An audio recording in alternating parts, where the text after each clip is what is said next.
Good morning, dear children. We are in the third session of the chapter Periodic Classification of Elements on PEST EduHub online learning platform. In the last class, we have seen that Mendeleev's periodic table, though it was a landmark in the classification of elements, it had many limitations too. In the beginning of the 19th century, Henry Moseley, an English scientist, conducted studies on different elements. He used anodes of different metals in a discharge tube and subjected to attack by cathode rays. He found that the positive charges in the nucleus of the atom was the most fundamental properties of an element. And what is the positive charge in the nucleus of an atom? Yes, it is the protons. You have studied already, and the number of protons in an atom means it is the atomic number of the atom. It means atomic number is the most fundamental property of an element.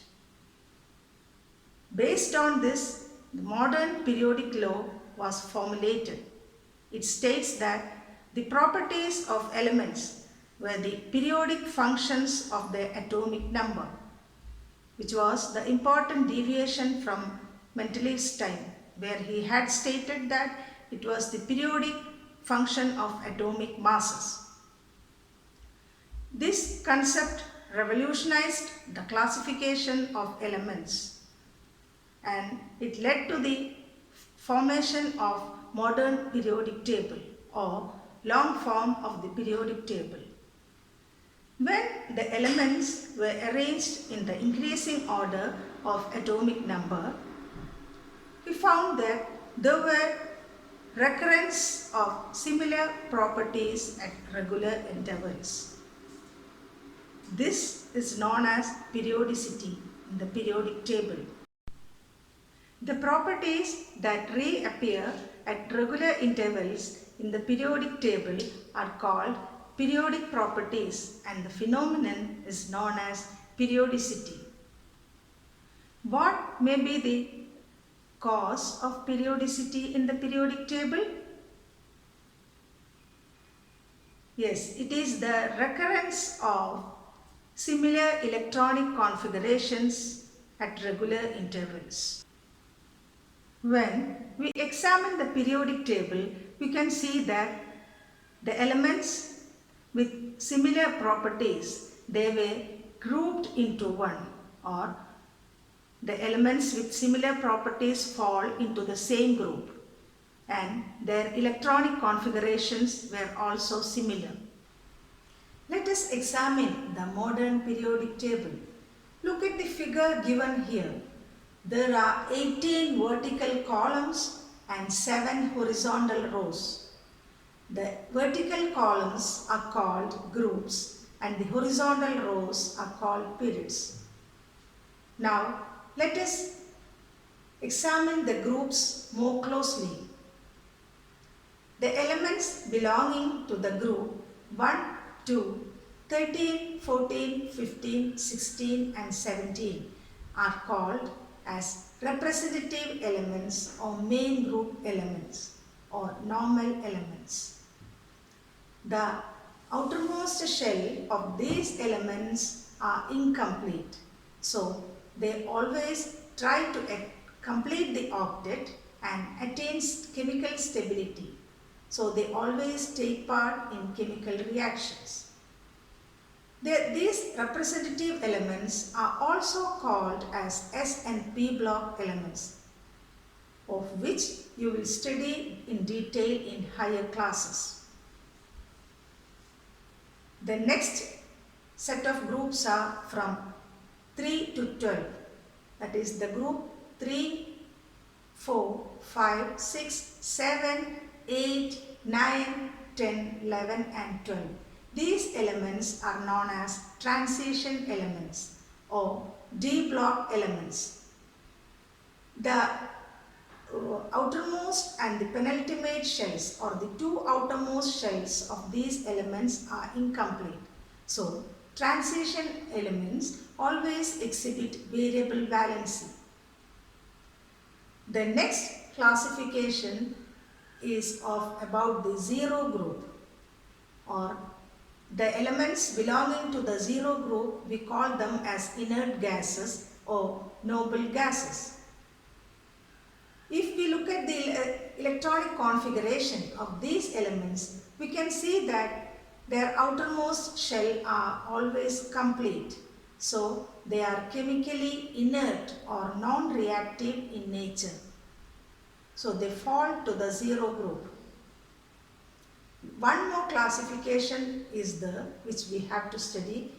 That is, if you look at the periodic table here, you can see there are two extended rows down the periodic table. They belong to the same group, that is third B, group 3B, but their periods are different, that is 6 and 7. And these elements are known as inner transition elements or F block elements. Now here, the elements belonging to the third B group and sixth period, they are known as lanthanides, starting from the elements starting from atomic number 57 to 71. And the next, the elements belonging to group 3B and 7th period, they are known as actinides, starting from the element 89 to element with atomic number 103. So, these are the group-wise classification we can see in modern periodic table. Now, let us examine the periods in the modern periodic table. Here, we can see there are 7 periods. Now, look at the first period of the table. It is the shortest period with 2 elements only. The second and third period contain 8 elements each. The fourth and fifth periods contain 18 elements each in them. And the last 6th and 7th period, they are the longest period with 32 elements each. Now I think you have got a clear-cut idea about the features of modern periodic table. Dear children, you have to, as 10th standard students, you have to be very familiar with this part of the chapter, because from here onwards periodic table you will be studying in higher classes too. So these are the fundamentals, and the elements from 1 to 20, atomic number 1 to 20 should be memorized by you. In the same way, the elements belonging to group 1A and group 7A too. So the modern notation is the number from 1 to 18. That is what we have used here. The old conventional method is also you can use, that is as 1A, 2A, 3A, 4A up to 7A, and their subgroups as B, 3B, 4B, like that. But now we are using the modern way that is better for you, that is the numbers from 1 to 18. That is the group number. Let us see what decides the placing of an element in the periodic table. Now look at the slide presented here. The first one shows the elements belonging to group 1, that is lithium, sodium and potassium, with atomic number 3, 11 and 19 respectively. Examine the electronic configurations of these 3 elements. What can you see? Is there anything in common? As we move down from top to bottom of the group, you can see the shells, the number of shells are increasing, but the electron in the outermost shell, that is the valence electrons, are the same. That is 1. The valence electrons are 1, and these elements fall to the group 1 of the periodic table. Look at the second data. We are examining the third period in the periodic table. Here the elements starting from sodium to argon. Now examine the electronic configurations of these elements. Sodium with atomic number 11 and argon with atomic number 18. By looking at the electronic configuration, you can see here that the elements present in the third period, they all have 3 shells in their atom. But you can see the electrons present in the valence shell are increasing regularly. That means by analyzing these data, we can arrive at some conclusion. The number of valence electrons decide the group number of an element. Here you have seen in the case of first group, the valence electrons were 1 for all the members starting from lithium downwards. In the same way, the number of shells in an atom of an element decides its position of the period in the periodic table. That is, here we have examined the third period. The elements of this third period, they all contain only 3 shells. So you can conclude that the shell number of shells will give the period number, and the valence electron, number of valence electron, will decide the group number of an element. You can take members of group 1, 1A, 17, etc. and examine this rule by looking at the periodic table. Now, from all these data, let us arrive at the merits of modern periodic table. It is based on the atomic number. The second point, position of an element in the table is related to its electronic configuration.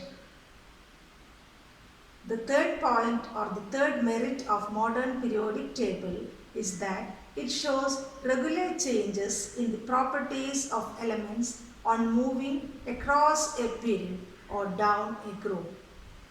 And one more merit, that is, modern periodic table is easier to study and understand. Now, let us examine the trends in the periodic table one by one. Here, you have to study about 3 trends in the periodic table, that is valency, atomic size, and the metallic and non-metallic properties. Let us examine one by one. The first one is valency. Before coming to the conclusion, in the case of valency, let us revise some important terms related to valency. Now, what is valence shell? Yes, it is the outermost shell of an atom. We call it as valence shell. And what is valence electron? The electron present in the valence shell of an atom is known as valence electron. And now, what is valency? It is the combining capacity of an atom of an element with the atoms of other element to form molecules. So, valency depends on the valence electrons present in the atom of an element. Now, the valency of elements with valence electron from 1 to 4 are 1, 2, 3 and 4 respectively. That is, they are the valency number and the valence electrons will be same for elements from group 1 to 4. But in the case of elements who have valence electrons from 5, 6 and 7 and 8, there you have to see that there is a regular decrease in the valency number. That is obtained by 8 minus 5, 8 minus 6, 8 minus 7 and respectively. So, the valency number will be 3, 2 and 1 for these elements. For example, the valency of group 1 elements will be 1 and the valency of group 17 elements will also be 1. So, we can conclude that valency of all elements in a given group are same. It is the only point you have to remember here. All the terms associated with this I have just discussed here, that's all. So, valency of all elements in a given group are the same. The next trend which we have to study here is atomic size or atomic radius. Atomic size is radius is the distance from the center of the nucleus of an atom to its outermost shell. So, as the shells are increasing in an atom, what will happen to the atomic radius? Yeah, the distance will be increasing from the center of the nucleus to the outermost shell. So, atomic radius or atomic size will also be increasing. Based on this, we can see that when we look at a group, you can see as we move from top to bottom in a group, the number of shells are increasing one by one respectively. So that means atomic size is increasing. Next, as we move across a period from left to right, we can see that the shell numbers are same. Only electrons are filling into the outermost shell. That means as more and more electrons are added to the outermost shell, the pull or the attractive force of the nucleus towards it will be increasing. The electrons will be more firmly attracted towards the nucleus. That means their atomic size or the atomic radius will be decreasing. So, as we move from left to right across a period, we can see a regular decrease in the atomic size. So, this is the trend regarding atomic size or atomic radius in the periodic table. The last trend we have to study here is about the metallic and non-metallic properties. So, before coming into that, let us see the periodic table once again. In the modern periodic table, you can see that majority of the elements are metals and they are placed at the left side of the periodic table. As we move from left to right, we can see towards the right side are the non-metals placed. You have to remember this, and between this there is a zigzag line separating the metals and non-metals. These elements are called metalloids, and these metalloids exhibit some properties of metals and some properties of non-metals. So you have to memorize the names of metalloids too. So it will come as one word questions sometimes. So now let us examine the metallic property is seen in the periodic table. So as we first examine the group wise, what will be happening to the metallic property. As we move from top to bottom down the group, we can see that the metallic property is increasing. Already you know the elements belonging to the left side of the periodic table are metals, and there when we are moving from top to bottom in a group, the metallic property will be increasing from top to bottom. So what will be the case of non-metallic property there? Yeah, the non-metallic property will be decreasing from top to bottom.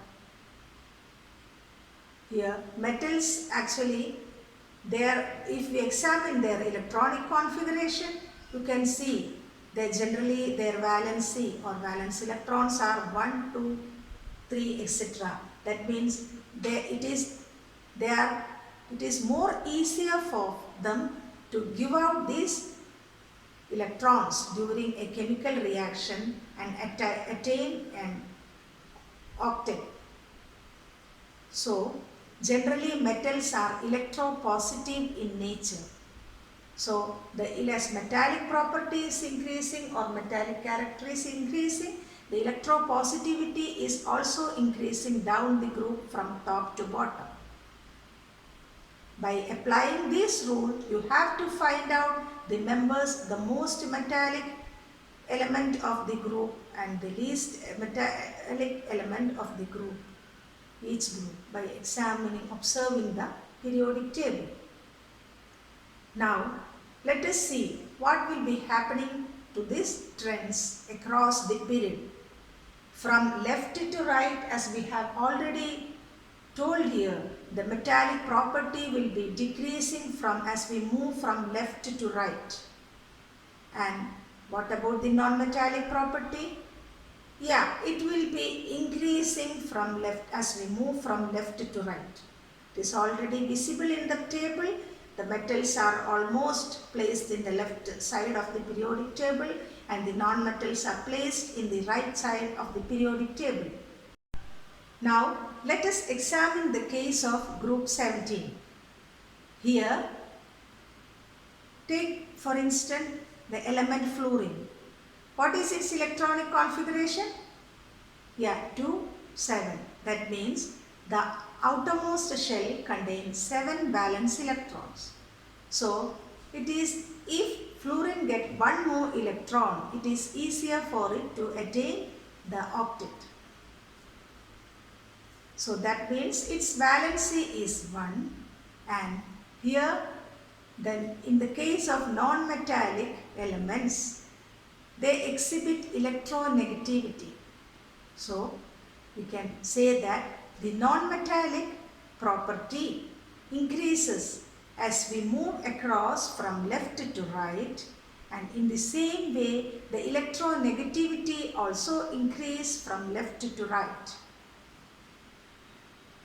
So these are the general trends which we have to study here in this class, that is valency, atomic size or radius, and the metallic and non-metallic properties.